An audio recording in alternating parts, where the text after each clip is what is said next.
Glórias a Deus, aleluia, bendito e exaltado é o nome do Senhor Jesus Cristo. Olá, meus amados, amigos e amigas, tudo bem com vocês?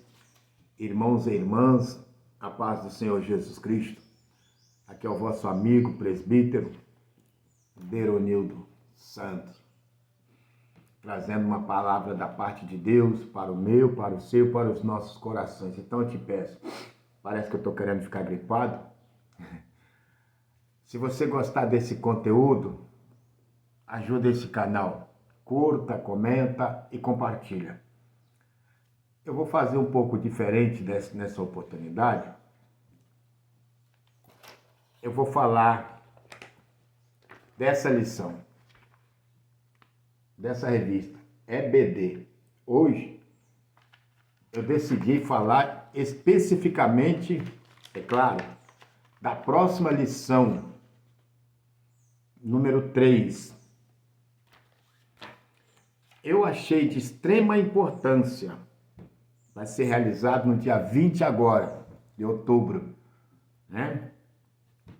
A lição passada, eu creio que todos os irmãos estudaram sobre as promessas de Deus para Israel. Bonita lição. Essa lição, no próximo domingo, dia 20 de outubro, será falada a lição para as promessas de Deus para a igreja. Está aqui, ó. A lição 20 de outubro. As promessas de Deus, vou botar aqui para ficar mais fácil, para a igreja. Por que eu faço questão de nesse vídeo estar falando da lição? Primeiro, a igreja de Deus, a igreja do Senhor Jesus Cristo, todos nós sabemos, é fato. Não se trata de denominação. Não. A igreja do Senhor Jesus Cristo se trata de um povo, eclésia, tirados para fora, tirados do mundo. Ainda que estamos no mundo, mas não somos do mundo, disse Jesus. Se eu estiver errado, senhores, como eu sempre digo, ó, pega aí um caderninho, pega a caneta, anota. E se tiver sua revistinha, melhor ainda, porque essa aqui é a última lição desse ano, o último trimestre. As promessas de Deus aqui, ó.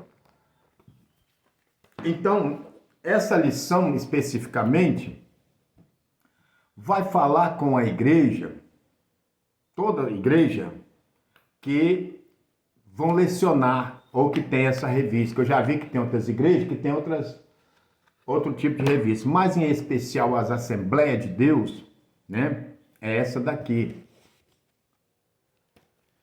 Então, quais são as promessas de Deus?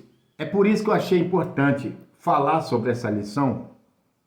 Quais são as promessas de Deus para a igreja?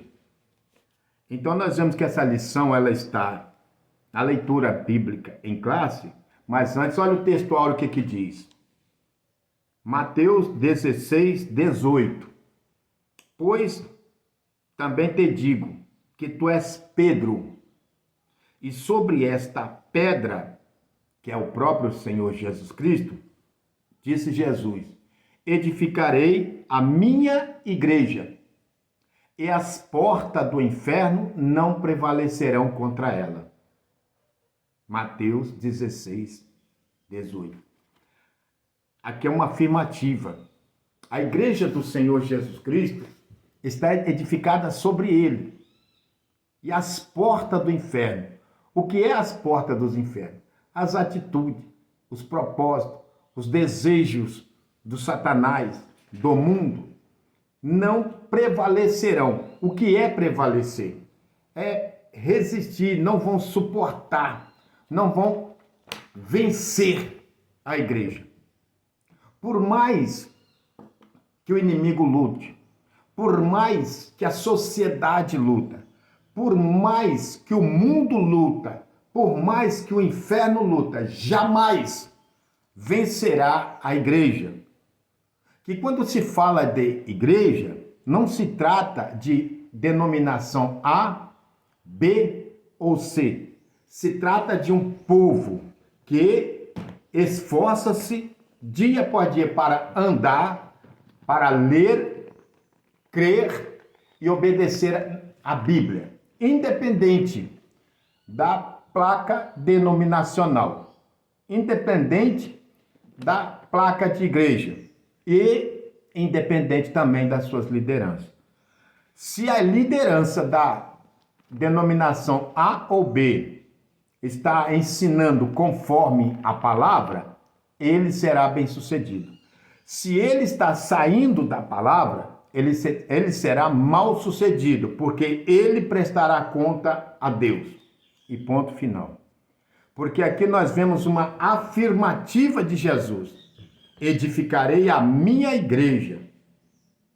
E as portas do inferno, os desejos do inferno, as vontades do inferno, as vontades do mundo não prevalecerão contra a minha igreja. Quem é a igreja? É o povo tirado do mundo para fora. Um povo que, segundo João, o Evangelho de Jesus Cristo em João 1:12, aceitou Jesus, recebeu a Cristo como Salvador. Não é um homem. A gente congrega em denominação A ou B para nos congratularmos, para nos reunirmos, para falarmos da Bíblia, desde que a Bíblia realmente seja ensinada. Então, nessa palavra, nesse texto áureo que eu tenho a dizer é o seguinte: se a liderança da igreja está ensinando algo que não é compatível com a Bíblia, o crente que tem base bíblica não fica nessa igreja. Não fica. O próprio Espírito Santo o impulsiona a sair. Por quê? Porque não é compatível com a palavra. E nós vemos aí muitos que estão abrindo igreja adoidado, independente da denominação. Para quê? Para que possa fazer da igreja comércio, para que possa fazer da igreja empresas. E isso já é, de uma certa forma, uma forma de ser uma porta de inferno, mas não prevalece.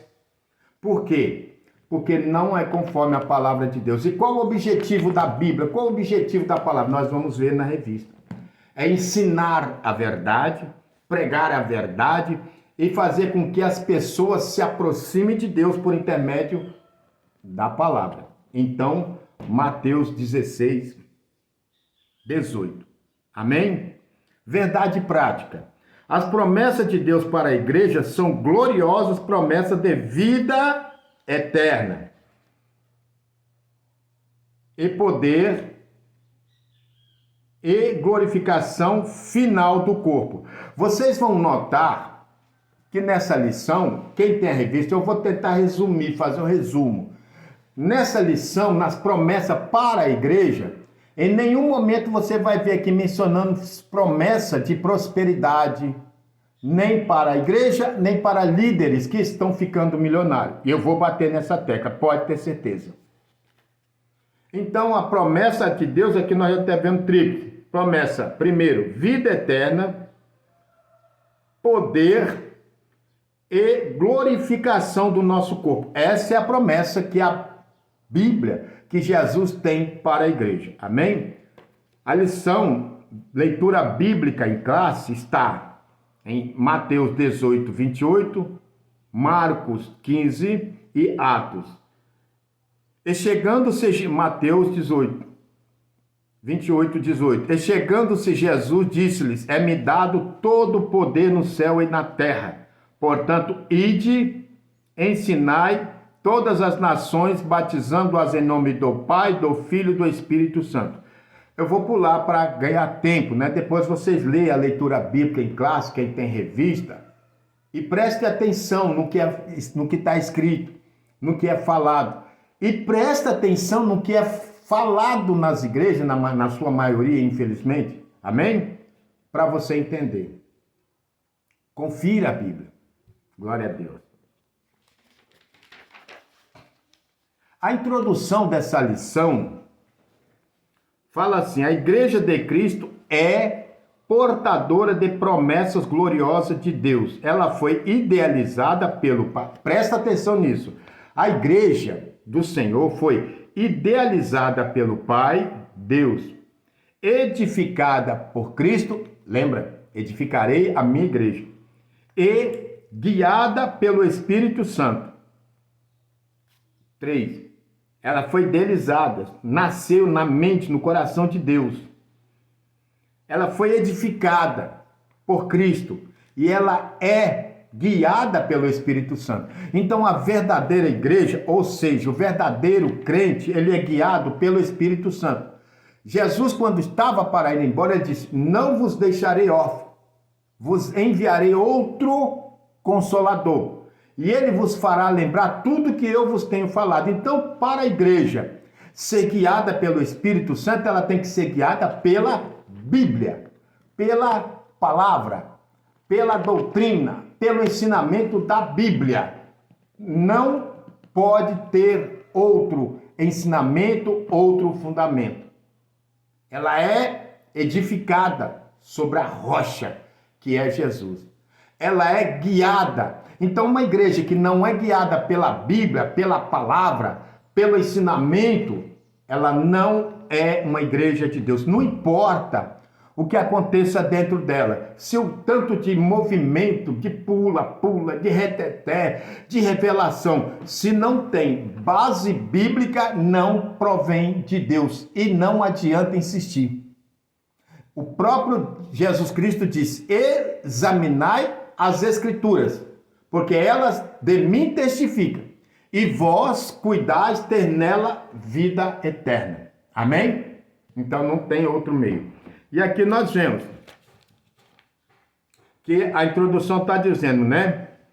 A igreja, ela é a comunidade dos salvos em Cristo Jesus para adorá-lo e servi-lo e ser a agência propagadora do Evangelho de Jesus. Segura essa palavra aí. Propagadora. Propagadora do Evangelho de Jesus Cristo. Por isso, nessa lição, estudaremos a respeito da natureza das promessas divinas feitas para a igreja. As promessas propriamente ditas e as condições para viver essas promessas de Deus para ela. Amém? Então, propagadora. O que é propagar? É uma agência, a igreja aqui na terra, ela é uma agência do Evangelho. Não quer dizer um comércio para vender, mas para propagar. Mateus 10, Jesus disse ao seu discípulo: ide pelo caminho, tal, pregar o Evangelho, ensinai, curar os enfermos. Ele falou, destaque, de graça dai, de graça pregue. E ponto. Porque recebe de graça. E não tem essa. Então hoje nós vemos que tem gente que está levando essa palavra agência ao pé da letra. Pregando por dinheiro. E não é qualquer dinheiro, é muito dinheiro. Então quem cobra um absurdo, há pessoas, pregadores renomados, e acredite, há quem pague, cobrando 5, 10, 20, 30 mil para pregar 1 hora de programa, 1 hora de mensagem. E muitas das vezes a mensagem nem é base bíblica, às vezes é tanto reteté, tanto movimento, é tanto oba-oba, que Bíblia que é bom, ensinamento que é bom, nada. E essas pessoas estão fazendo da igreja comércio, e Cristo vai cobrar, e vai cobrar caro, caríssimo, de quem cobra um absurdo para pregar. Então, nós vemos aqui que essa é a introdução. A igreja é idealizada por Deus, firmada por Jesus e guiada pelo Espírito Santo. Então, uma igreja que é guiada pelo Espírito Santo, ela é guiada pela Bíblia, ela é guiada pela palavra, É o que Jesus falou. O Espírito Santo, quando vier, vos fará lembrar de tudo que eu vos tenho ensinado. Então, como que a pessoa pode ser lembrada das coisas de Deus se ela não estuda a palavra de Deus? Se ela não se baseia na Bíblia? Se ela não tem base bíblica nos seus ensinamentos? Se o pastor não maneja bem a palavra como está lá em Timóteo? Se a liderança dessa igreja é uma liderança baseada em profecias, em revelações, Deus mandou, tudo que Deus mandou dizer para a igreja, tudo que Deus manda dizer para o mundo está aqui, ó, nesse livro. Não tem outro. Nenhuma profecia, nenhuma revelação, se não tiver base bíblica, ela é proveniente de Deus. Porque ela não pode se confundir. Então nós vamos ver nessa lição desse trimestre que vocês irão estudar no dia 20.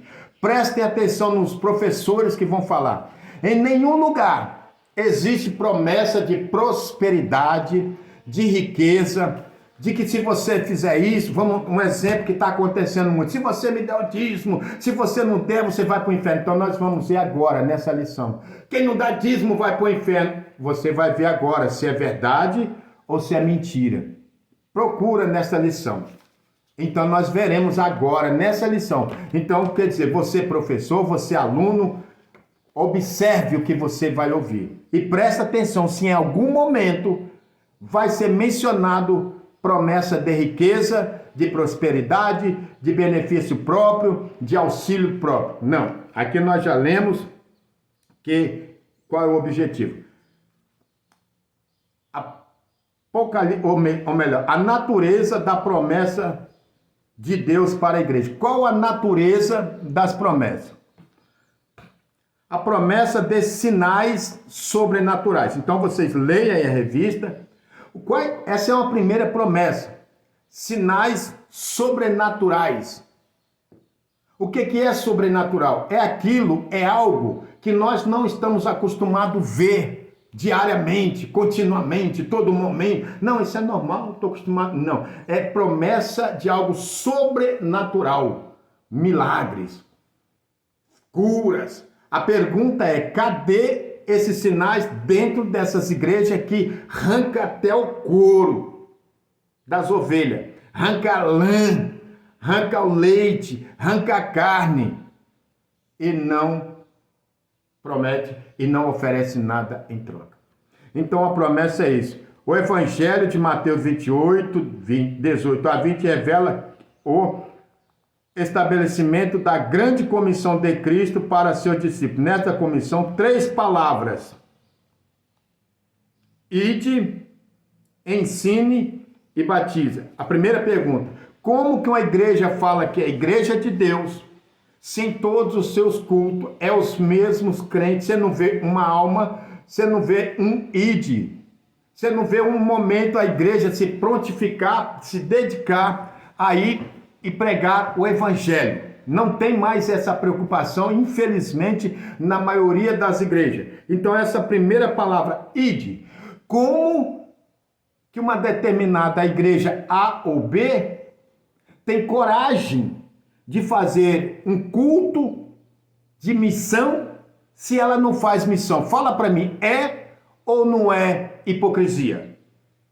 É ou não é usufruir de algo que ele não faz e não obedece? E a Bíblia diz que a desobediência é como pecado de feitiçaria. Ou seja, ela é desobediente. Deus não está com ele. Deus não está com essa igreja. Porque você pode ver, passa anos e mais anos e é as mesmas pessoas, às vezes pessoas iradas, às vezes pessoas zangadas, às vezes pessoas magoadas um com o outro, aquele grupinho ali, aquela família que se juntou, se acostumou, mas o ide de Jesus não obedece. O ide de Jesus eles não fazem, o pastor não tem aquela dedicação, aquele esforço de convocar, não importa se um ou dois, e ir pregar o evangelho. Ele tem tempo para tudo, ele é dirigente dessa igreja, tem tempo para tudo, mas não tem tempo para evangelizar, ele não tem tempo para cuidar das almas, ele não tem tempo para visitar, não tem tempo para procurar as ovelhas. E como que Deus pode abençoar essa igreja? É difícil. Amém? Glória a Jesus.